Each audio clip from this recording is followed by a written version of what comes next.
नमस्ते, the freedom में आपका स्वागत है। मैं सुधीर। आप देख रहे हैं द फ्रीडम पर चंद्रशेखर आजाद की जयंती पर एक खास आयोजन, आजाद की 11 अनसुनी कहानियां। आज की कहानी चंद्रशेखर आजाद ने जब बेहोशी में अपना राज उगल दिया था। चंद्रशेखर आजाद अपने राज को लेकर के कि वो एक क्रांतिकारी हैं और वो चंद्रशेखर आजाद हैं, HSRA के सेनापति हैं। वो क्रांतिकारी हैं जिसके लिए पूरा ब्रिटिश साम्राज्य, पूरी ब्रिटिश पुलिस दिन रात हाथ पैर मार रही है, जिसके पीछे सैकड़ों CID छोड़े हुए हैं, जिसके पीछे अंग्रेजी हुकूमत ने हजारों रुपए का उस दौर में इनाम घोषित कर रखा है। और वो चंद्रशेखर आजाद, चूंकि वो अपने आप को इस तरह से छुपा कर रखते थे हमेशा कि कभी अंग्रेजों के हाथ नहीं आ सके, कभी गिरफ्तार नहीं हो सके। ये कहानी है 1927 की। तब वे झांसी में एक मोटर कंपनी में कंपनी के इसमें मैकेनिक के रूप में काम सीख रहे थे और कर रहे थे, या कहिए उस दौरान सीख भी कर रहे थे और फिर करते तो थे ही। जब सीख रहे थे तो उसका नाम था उस गैराज का बुंदेलखंड कंपनी, और वो रामानंद जी का वो ये था कंपनी, वो दुकान थी बुंदेलखंड कंपनी के नाम से। वहां चंद्रशेखर आजाद के 2 उस्ताद थे जो उन्हें मैकेनिक का काम, मोटर मैकेनिक का काम सिखा रहे थे।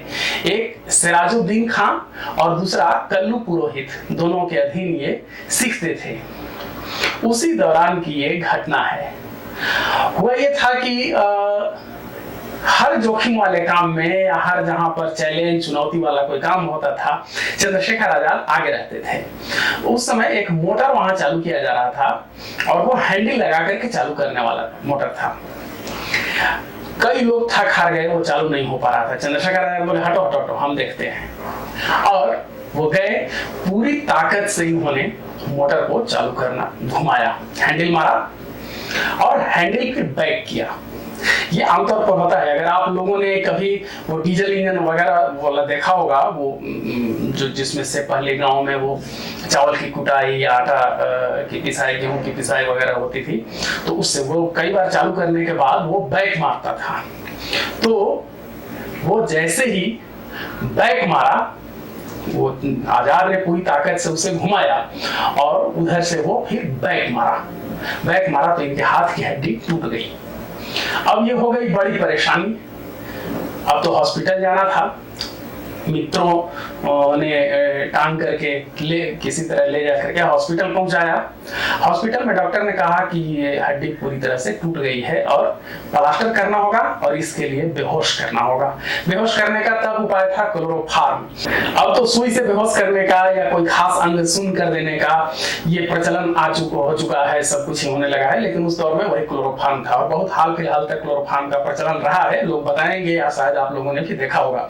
मेरा भी खुद का एक बार का अनुभव है। और क्लोरोफार्म से बेहोश किया जाता था। बेहोश करने में ये होता है कि कई बार दिमाग पर चूंकि आदमी नियंत्रण हो चुका होता है तो अपने राज उगल देता है। आजाद को भी ये भय था कि कहीं उनका राज यहाँ खुल न जाए।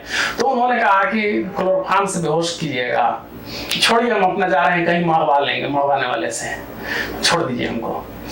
तो साथियों ने कहा कि नहीं, मरवाने से नहीं होगा, गंभीर रूप से चोट लगी है और इसमें आपको प्लास्टर कराना होगा, तभी ठीक हो पाएगा। साथियों के इतना अधिक कहने पर फिर वो चंद्रशेखर आजाद आखिर मान गए। डॉक्टर ने कहा कि डॉक्टर तैयारी करने लगा। चेहरे पर वो क्लोरोफार्म वाला मास्क चढ़ा दिया गया। जिनका अनुभव होगा उन्हें पता होगा, मेरा भी अनुभव है उसका। उसमें ये होगा कि आपको सांस जैसे जैसे आप लेते जाएंगे बेहोश होते जाएंगे। तुरंत एक बार में अचानक जैसे अब सुई से होता है वैसे बेहोश उसमें नहीं होता था, थोड़ा सा समय लगता था, कुछ पल, मिनट तक भी, 1.5-2 मिनट उससे भी अधिक थोड़ा सा लग सकता था। और उसमें उसकी बदबू इतनी अधिक होती है कि आदमी सांस रोक लेता है, मन नहीं करता है। तो वो लगाने के बाद वो डॉक्टर ने कहा कि राम राम बोलिए। राम राम इसलिए कि ताकि सांस नहीं कोई रोक सके, कुछ बुलवाया जाता है, कुछ ऐसा किया जाता है, तो ताकि आप सांस छोड़ें, और सांस छोड़ेंगे तो फिर सांस लें, बोलते रहिए या गिनती गिनवाता है। तो चंद्रशेखर आजाद को डॉक्टर ने कहा कि राम राम बोलिए। चंद्रशेखर आजाद ने कहा कि राम राम अब क्या बोलिए, तो मेरा हाथ टूट गया है, ऊपर से अब राम राम इस समय क्यों करें, मुझे भगवान से घी खाने की आदत नहीं है। तो डॉक्टर ने कहा कि राम राम नहीं कीजिएगा तो हाय हाय करिए। तो चंद्रशेखर आजाद ने कहा कि हाँ ये ठीक है, हाय हाय मैं कर सकता हूँ। और वो हाय हाय करने लगे और इस तरह से वो बेहोश हो गए। जिस बात का डर था, जिसका भय था, वही हुआ।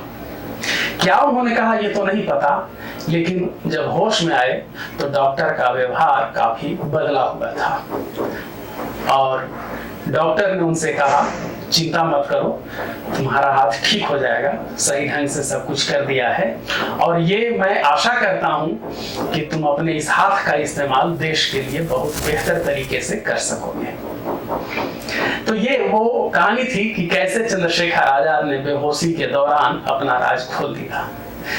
जब विश्वनाथ वैशंपायन ने चंद्रशेखर आजाद की जीवनी लिखी तो उसमें उन्होंने ये भी लिखा है कि बाद में जब उस डॉक्टर को पता चला होगा कि जिस इंसान का उसने इलाज किया है, उस दिन उस डॉक्टर को क्या महसूस हुआ होगा कि किस महान हस्ती का उसने इलाज किया था। आप देख रहे हैं द फ्रीडम पर चंद्रशेखर आजाद की से जुड़ी कहानियां उनकी जयंती के अवसर पर, और इस श्रृंखला का नाम है आजाद की 11 अनसुनी कहानियां। इसमें हम चंद्रशेखर आजाद से जुड़े 11 खास किस्से आपके सामने प्रस्तुत कर रहे हैं।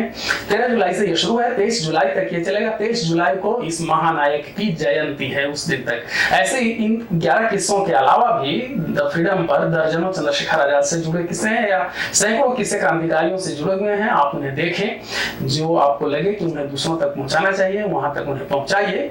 हमारे साथ जुड़े रहने के लिए द फ्रीडम को सब्सक्राइब कीजिए। धन्यवाद। जय हिंद।